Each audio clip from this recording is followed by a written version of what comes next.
তখন দেখি যে জয় এরকম খারাপ একটা রাস্তায় চলে গেছে, জয় আর খলিলের বউ তাকে এইভাবে ব্যবহার করতেছে, এগুলো করতেছে, আমি দেখতেছি, প্রমাণ পাঠাচ্ছি। উল্টা জয় আমাকে কয় যে তুমি চুপচাপ থাকো, আমি 10টা মেয়ে না ফুর্তি করি, তাতে তোমার কি? তোমার জায়গা ঠিক আছে নাকি? তুমি সেটা দেখো। একেতে আমার প্রাইভেট ইউনিভার্সিটি আমি পড়াশোনা করবো, আমার তো অনেক ব্রেক গেছে, একেতে ইন্টারে ব্রেক গেছে, তার মধ্যে আবার এই জয়ের কারণে আমার সেমিস্টার ব্রেক গেছে, জানেন? আমি যে কত কষ্টে অনার্স কমপ্লিট করছি, এখনো মাস্টার্স করতেছি স্ট্যাম্পোর্ড থেকে, আমি ক্লাস করতে পারি না, টেনশন, সারাক্ষণ টেনশন। জয় এলাকায় গেলে টেনশন করি যে খলিলের বউ মনে হয় আবার কি খাইতে দিছে, কি মনে করছে। পড়াশোনা করতে পারি না, রাত দিন 24 ঘন্টা আমি খালি জেগে থাকি। ওইদিকে আবার জয়ের বউ তাবিজ কবিজ করার শাশুড়ি, আবার বউ ওইদিকে এটা করে। কই যাবে এই লোকটা? এগুলো করে। এই শিখার সাথে তার মেলা কাহিনী হয়েছে, মেলা ঘটনা হয়েছে।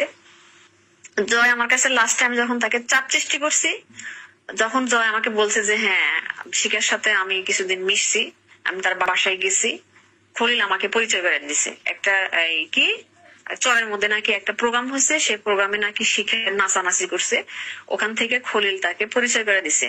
এটা জয় আমার কাছে স্বীকার করছে ভাই,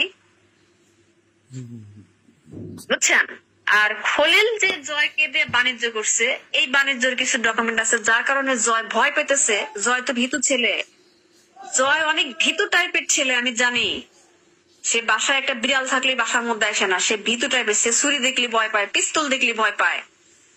আমি আমার জয়কে চিনি না যে সে কোন টাইপের। 111 এর সময় সে কি ফেস করছে, কি অবস্থায় ছিল, এগুলো তো আমরা দেখছি, জানি।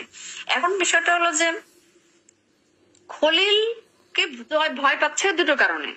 ওই কিছু মেয়েলি কোটে তো কিছু বিষয় ওখানে আছে, হ্যাঁ, তারা কি করছে কি না করছে এগুলো একটা ডকুমেন্ট আছে।